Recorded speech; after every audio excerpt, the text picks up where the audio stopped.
Meditaciones navideñas. Una breve mirada a los diferentes elementos relacionados con el acontecimiento que cambió el curso de la historia humana.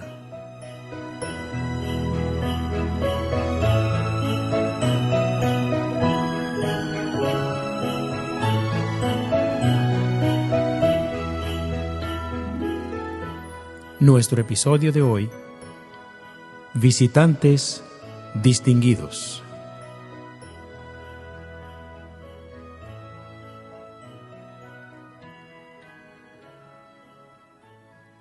Cuando visitamos una pareja que recién ha traído al mundo un bebé, generalmente llevamos con nosotros uno o más regalos. No vamos con las manos vacías. Aunque el propósito principal es conocer al bebé, y eso sería más que suficiente para la visita, se estila que llevemos un presente, algo apropiado para la ocasión, algo que represente la importancia de algo tan sublime. Por esa razón, y con esto en mente, nunca visitamos el hospital o la casa familiar con un par de esquíes, un par de patines, una bicicleta tipo mountain bike, un bate de béisbol o cosas por el estilo. Algo así mostraría no una descortesía, porque al fin un regalo es un regalo, pero sí una desconexión total de la realidad del momento. ¿De qué le sirve a un recién nacido una pelota de fútbol, un casco de bicicleta, una PlayStation 4, una mochila para la escuela, en fin, cosas que obviamente no necesitará por mucho tiempo?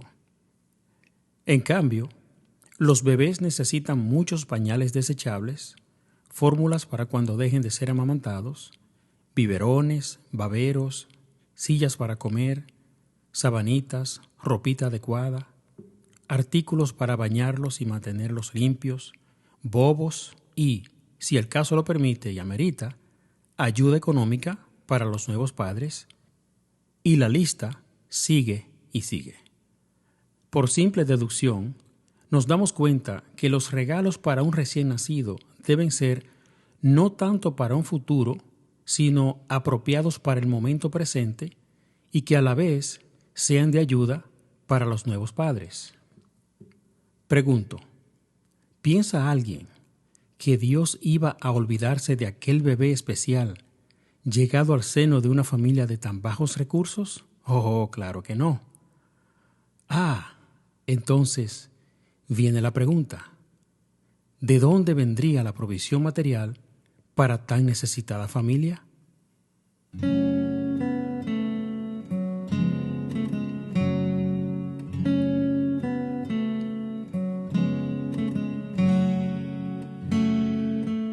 Llegó varias semanas después al lomo de un convoy de camellos.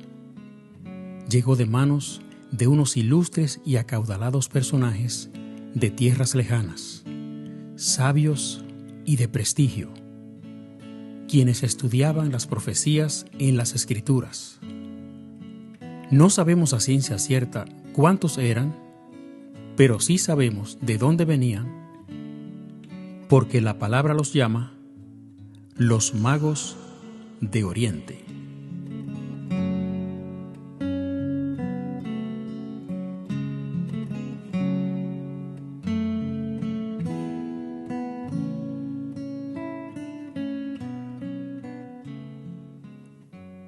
¿Quiénes eran estos magos? Cuando escuchamos la palabra mago, inmediatamente llega a nuestras mentes la palabra magia. Un mago, en la connotación regular, es una persona que realiza magia, y la magia, ya sea blanca o negra, por naturaleza va en contra de las creencias cristianas, por lo que tenemos que tratar de definir quién era un mago en los tiempos bíblicos. El título de mago de aquel tiempo no es referente a personas como el famoso mago David Copperfield o el controversial David Blaine, quienes son magos por específicamente practicar la magia. Estos magos de los que habla la Biblia no eran personas que practicaban la magia, sino que era uno de los títulos para las personas cultas de su época. La palabra de la cual deriva es magoi o magui, la cual se aplicaba a personas de alta influencia y de vasto conocimiento. En inglés se les conoce como the wise men. Eran estudiosos de las Escrituras y en ellas descubrieron las profecías que indicaban el advenimiento del Mesías. Como también eran astrónomos y conocían el cielo nocturno a la perfección, una noche notaron una extraña luz diferente a las demás estrellas que luego se desvaneció para pronto aparecer otra señal luminosa que sí permaneció en el cielo.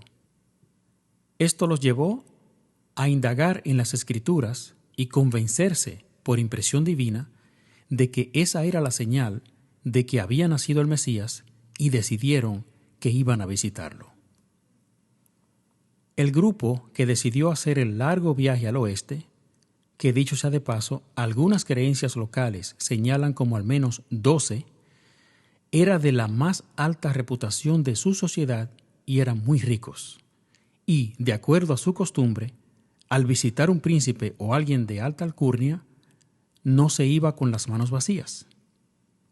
Así que, para tan especial visita, seleccionaron para llevar consigo los más ricos regalos que su tierra podía ofrecer. Esto, naturalmente, nos habla de una caravana numerosa y notable. En la actualidad, hay casos en los que la reputación de un político que ha llegado al poder se ve empañada al descubrirse que su campaña fue financiada por el crimen organizado, específicamente por el narcotráfico. De la misma forma, Dios no iba a permitir de ninguna manera que su hijo recién nacido fuera visitado y asistido por vulgares hechiceros, aun fueran con las manos llenas de cosas que se necesitaban. Eso simplemente empañaría la imagen del Mesías ante la sociedad. Imagínese lo que hubiese sido luego para la sociedad judía que alguien pudiese sacarle en cara a Jesús que sus padres recibieron presentes y ayuda económica de unos vulgares hechiceros. Eso hubiese sido el fin de la reputación de Jesús. Estos hombres viajaban por las noches. Los conocimientos de astronomía que poseían los ayudaban con el viaje a orientarse con las estrellas como se guiaban los capitanes de los barcos en la antigüedad. La luminosidad especial seguía apareciendo por las noches y parecía moverse lentamente con ellos. Siguieron avanzando, siempre prestando atención a tan singular fenómeno. Pero reflexionemos un momento en cuanto a la ruta que llevó a estos hombres hasta la misma presencia de aquel bebé especial. En cuanto a la ruta que podrían haber seguido los magos de Oriente para llegar al establo de Belén, no hay unanimidad de versiones.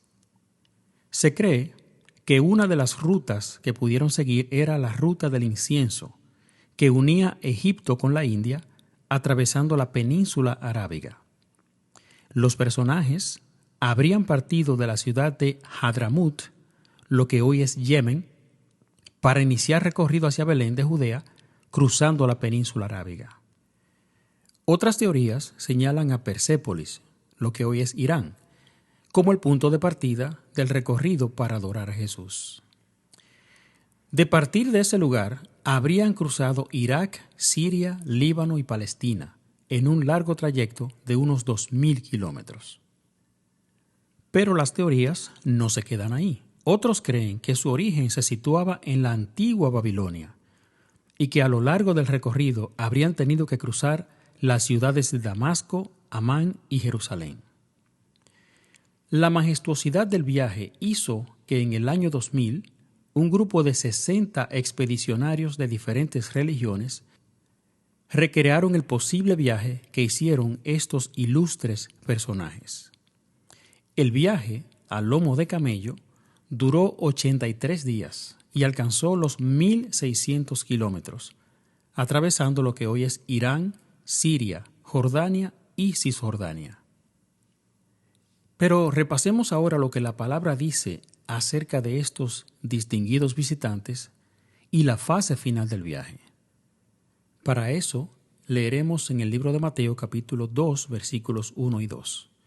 Dice: Cuando Jesús nació en Belén de Judea, en días del rey Herodes, vinieron de oriente a Jerusalén unos magos, diciendo: ¿Dónde está el rey de los judíos que ha nacido? Porque su estrella hemos visto en el oriente y venimos a adorarle. Ya en el final de su largo viaje, entendían que aquella señal luminosa sin duda los guiaba al lugar indicado. Esta señal luminosa se detuvo sobre el templo en Jerusalén y desapareció, y ellos entendieron que debían de ir directamente allí para hacer preguntas y revelar a la vez el motivo de su presencia en ese lugar. La palabra relata que una vez llegados a Jerusalén, preguntaron directamente en el templo dónde había nacido ese rey del que hablan las Escrituras, tal vez pensando que se les indicaría el camino a un palacio suntuoso donde se supone que nacería un rey.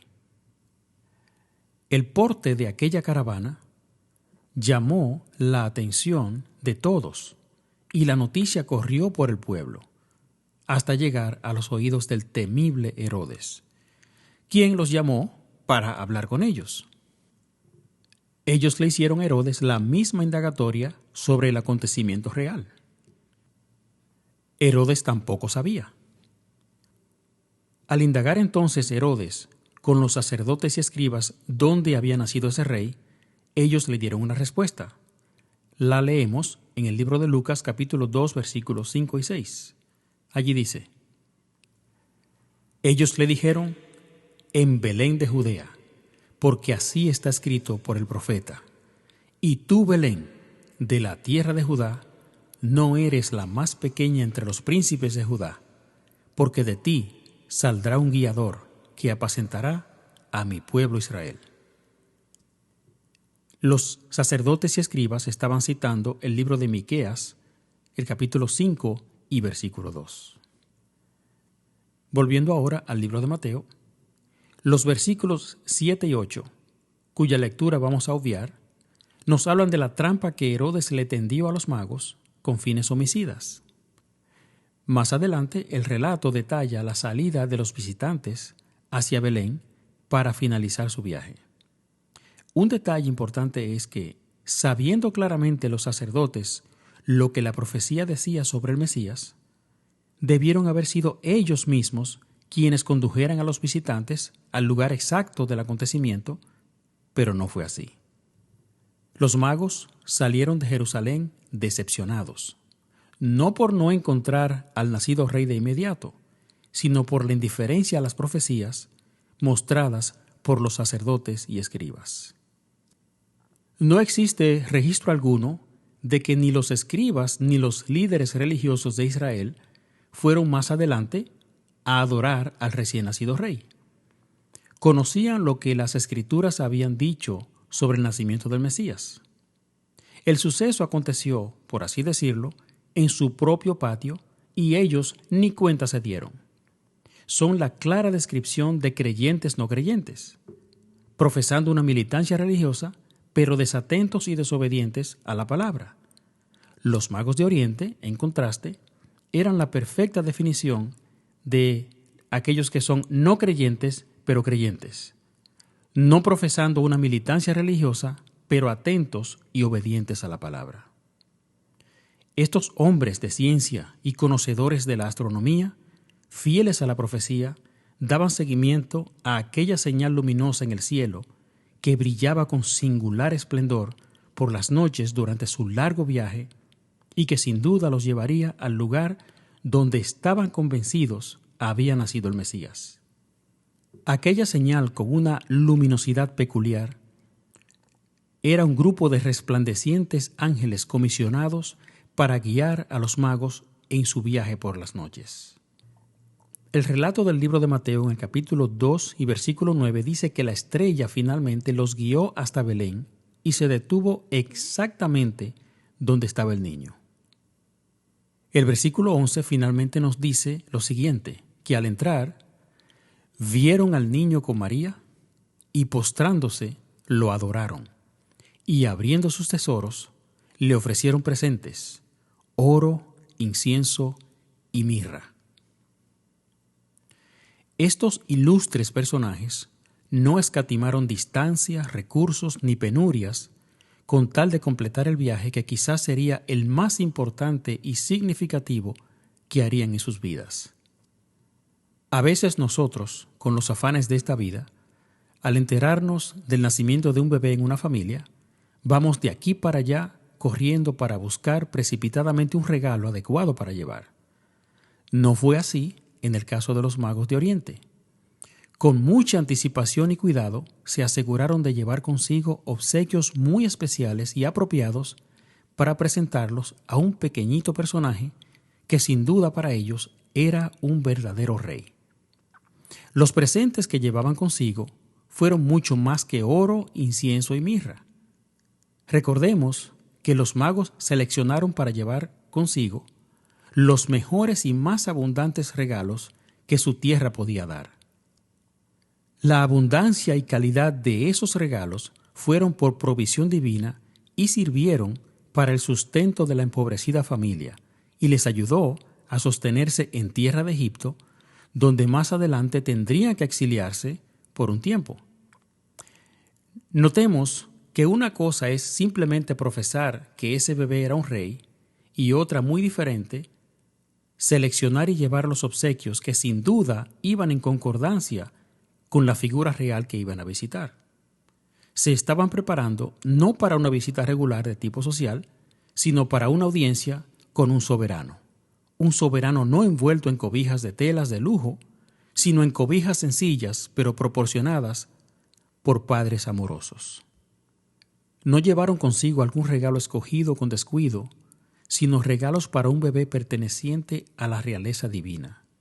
Pero también veían en ese bebé al Mesías anunciado y, en consecuencia, entre los numerosos y ricos regalos, se destacan tres en especial. El relato bíblico menciona por sus nombres estos peculiares regalos, los cuales tenían un significado especial en la vida y ministerio del Mesías: oro, incienso y mirra. ¿Pero por qué son tan significativos estos tres regalos? Vamos a mencionarlos uno por uno. En primer lugar, el oro. Como un metal precioso y puro, era un regalo para significar su divinidad como Dios encarnado y la pureza inmaculada de su carácter. En segundo lugar, incienso. El incienso es una resina que al quemarse emite un exquisito aroma y por eso se usa como elemento clave en servicios de adoración. Podemos encontrar referencia de esto en el libro de Éxodo capítulo 30, versículo 34. Este regalo simboliza la voluntad de Jesús de entregar su vida de forma sacrificial y que subiría como ofrenda agradable ante el Padre. En tercer lugar, mirra. La mirra era un producto de Arabia que se obtenía de un árbol que era igual que el incienso. Era una especia y era usada para embalsamar. A veces se mezclaba con vino para hacer una bebida amarga con efectos narcóticos, la cual se cree que fue la bebida que le fue ofrecida a Cristo en la cruz y él rehusó beberla. Se dice que era amarga como la miel y de eso comenta el libro de Mateo, capítulo 27 y versículo 34. En la versión regular de la Biblia de Reina Valera del 60, dice vinagre con hiel. Ese vinagre no era el vinagre usado hoy en las mesas. Sin embargo, la versión en inglés New King James Version dice que le dieron vino amargo mezclado con hiel, pero que al probarlo no quiso beberlo. Pero para los magos, lo que la mirra realmente significaba era la amargura, la angustia y el sufrimiento por el que pasaría el Hijo de Dios al dar su vida por la humanidad. Aquí podemos ver claramente la mano de Dios involucrada en el asunto. Y además, que estos hombres no eran unos vulgares hechiceros, sino hombres usados por la misma mano de Dios. La tradición ha incorporado la celebración conocida como la fiesta de los Reyes Magos, la cual fija en 3 los personajes llegados al pesebre. No hay evidencia de que fueran 3, porque la palabra solamente dice en el relato de Mateo que vinieron de Oriente a Jerusalén unos magos. Muchos se inclinan a fijar el número en 3 porque la misma palabra menciona específicamente 3 regalos. Pero estos 3 regalos pudieron ser llevados por más de una persona de manera repetida. Tampoco eran reyes. La historia confirma que eran personas acaudaladas de Oriente, probablemente de tierras tan lejanas como Irán o Yemen, pero no hay registros de que estuvieran al frente de ningún reinado. Con respecto a eso, y como nota de humor, recuerdo que estando muy pequeño, una noche, un 5 de enero, no recuerdo de qué año, nuestros padres nos mandaron a dormir y dejar escrita una cartita para los Reyes Magos y que junto a la cartita dejáramos un poco de hierba y agua debajo de la cama para los camellos. Recuerdo que esa noche miré a la puerta de la casa, que era una puerta doble, y le pregunté a mi papá, «Papá, si la puerta está cerrada y todos estamos durmiendo, ¿por dónde entran los reyes y los camellos?» Él sonrió y rápidamente buscó una respuesta y me dijo, es que ellos hacen un hoyo en la puerta y cuando se van lo cierran de nuevo. Debo confesar que en mi inocencia le creí todo el cuento a mi papá. Al despertar la mañana siguiente, la cartita, la hierba y el agua ya no estaban debajo de la cama, sino juguetes para nosotros. Un día, con el paso del tiempo, nos dieron a mí y a mis otros 3 hermanos lo que para nosotros fue una triste noticia. No había tales Reyes Magos. Los reyes eran ellos mismos. Fue bien chocante al principio, pero fue mejor, porque después nos dimos cuenta que podíamos pedirle de manera directa los juguetes que queríamos sin tener que dejar una cartita, un poco de hierba ni agua debajo de la cama. Otra versión que me contó alguien que le dijeron al hacer la misma pregunta fue que para pasar por la puerta, los reyes y los camellos, entre comillas, se convertían en hormiguitas para pasar debajo de la puerta y luego volvían a sus tamaños normales. Y luego repetían el mismo acto mágico para salir de la casa. Juzgue usted. Seguramente habrá entre los oyentes alguna otra versión que podrían compartir en los comentarios luego. Pero, la inocencia infantil. Lo cierto es que todo esto era mantenido en base a una mentira. Y nosotros como padres no debemos mentirle a nuestros hijos porque ellos confían ciegamente en lo que nosotros como padres les decimos. Quizás también en sus comentarios podrían compartir lo que sintieron al darse cuenta de aquella gran mentira. Pero volviendo al tema de hoy, también se han tejido teorías acerca de la estrella que, cual fiel GPS, guió a los ilustres viajeros en sus viajes nocturnos, y que era, en realidad, una de las muy brillantes estrellas del firmamento. Otros afirman que fue un cometa que estaba de paso en esa fecha. El astrónomo Mark Kidger afirma que era una estrella nova, de gran luminosidad, visible entre las constelaciones de Capricornio y Aquila. Pero la teoría más aceptada es la del astrónomo Michael Molnar, quien afirma que se trataba de la estrella Sirius o Sirio, la más brillante del firmamento. El nombre Sirio en griego significa brillante. Esta estrella es mayormente visible en el hemisferio norte hacia el final del año. Su tamaño es tal que supera el tamaño de nuestro Sol y que, según afirma la NASA, si se colocara entre nuestro Sol y la Tierra, eclipsaría al Sol unas 20 veces. Así de grande es esta estrella. Pero el problema con esa teoría es que, aunque Sirio es realmente la estrella más brillante de la bóveda celeste, solo es visible con claridad en la temporada de invierno. Y aquí es donde debemos aclarar, para beneficio de nuestra audiencia en general, que todo este acontecimiento, el viaje de los magos, el nacimiento de Jesús, la presencia de pastores en las llanuras cuidando sus rebaños por las noches, no pudo haber sucedido en temporada de invierno porque habría hecho imposible el pastoreo de ovejas y mayormente el viaje de los magos con las frías temperaturas de invierno porque ellos viajaban de noche. Otras teorías que todavía se discuten es que la estrella de Belén fue en realidad un cometa, pero los registros históricos demuestran que no había ningún cometa en el firmamento para la fecha en que nació Jesús. Ni aún el cometa Halley, que ya se conocía para entonces, visitó la Tierra en esa ocasión. Otra teoría más es que fue una muy brillante estrella fugaz. Pero las estrellas fugaces, fiel a sus nombres, solamente duran un instante, mientras que la estrella que guió a los magos permaneció en el cielo hasta que ellos completaron su viaje. Pero queda aún una teoría más que se discute, y es lo que se conoce como conjunción de planetas, lo que hace que dos planetas cuyas órbitas se entrecruzan en un momento dado hace que aparezcan como un gran punto luminoso en el cielo. Y en este caso en particular estamos hablando de Júpiter y Saturno.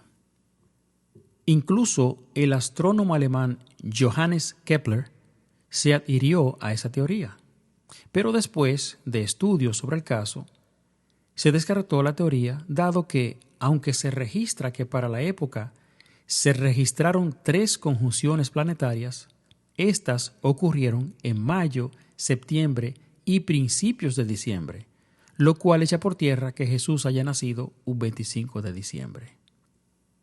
Tampoco pudo ser el planeta Venus, el cual muchas veces aparece muy brillante en el firmamento. Pero se sabía que como los magos eran conocedores de astronomía, les sería muy fácil identificar a Venus en el cielo nocturno. Entonces, tenemos que recordar aquí el relato del libro de Mateo capítulo 2 versículo 11, que dice que al llegar a Jerusalén y preguntar por el niño rey que había nacido, los magos dijeron: porque su estrella hemos visto en el oriente y venimos a adorarle. Nótese el término su estrella. No había duda en ellos de que esa luz no era algo fortuito en el cielo, sino su estrella. Y esa estrella no era más que un grupo de ángeles resplandecientes con la luz del cielo, comisionados especialmente para guiar a los magos hasta la misma cuna del Mesías nacido. Desde hace mucho tiempo se asocia la Navidad y los sucesos que ella encierra con el frío y la nieve. Pero un análisis frío y mesurado nos indica que todos estos acontecimientos que recordamos en este episodio en verdad no ocurrieron en la temporada de invierno. Eso también descarta la posibilidad de que la estrella Sirio fuese la misteriosa luz que fue observada en los cielos por los viajantes de Oriente.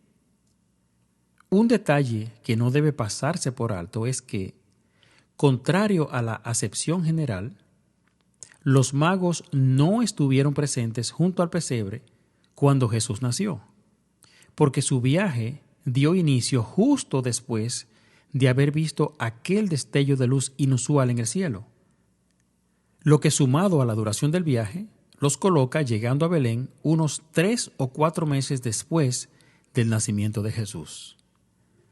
Pero el detalle crucial lo relata el libro de Mateo capítulo 2 versículo 11, donde dice de los magos lo siguiente: y entrando en la casa, o sea los magos, vieron al niño con su madre María. El relato claramente establece que los magos no llegaron al sucio establo donde nació Jesús, sino que para entonces ya María, José y el niño se encontraban en una casa. ¿Una casa alquilada o cedida temporalmente por una persona generosa? No lo sabemos. No hay más detalles de esa casa, pero obviamente no era el establo del mesón. De seguro fue una sorpresa para ellos, porque, contrario a la información que les fue dada a los pastores, a quienes les fue dicho de antemano cómo encontrarían al niño, a ellos no les fue revelado de antemano en qué condiciones encontrarían al Mesías. Tal vez ya no en un palacio real, pero al menos en la mejor casa de Belén. Pero no. El relato solamente dice que lo hallaron en una casa.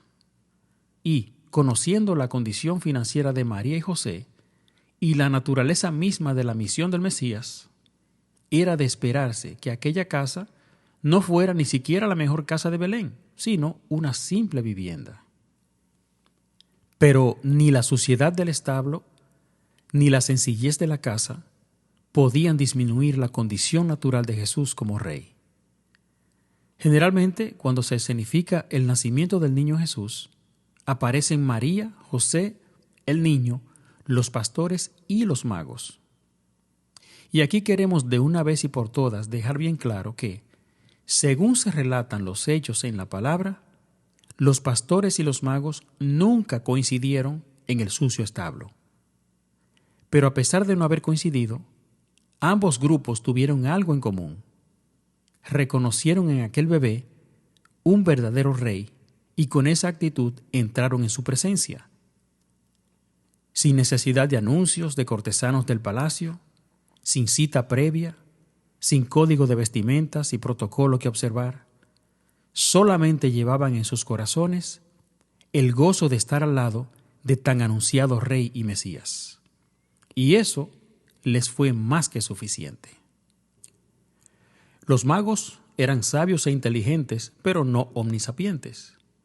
Prueba de ello es que, con la información de las escrituras que tenían, salieron por fe hacia el oeste y la estrella tuvo que guiarlos al lugar exacto y más adelante la providencia tuvo que advertirles de no volver a ver a Herodes y regresar a Oriente por otro camino.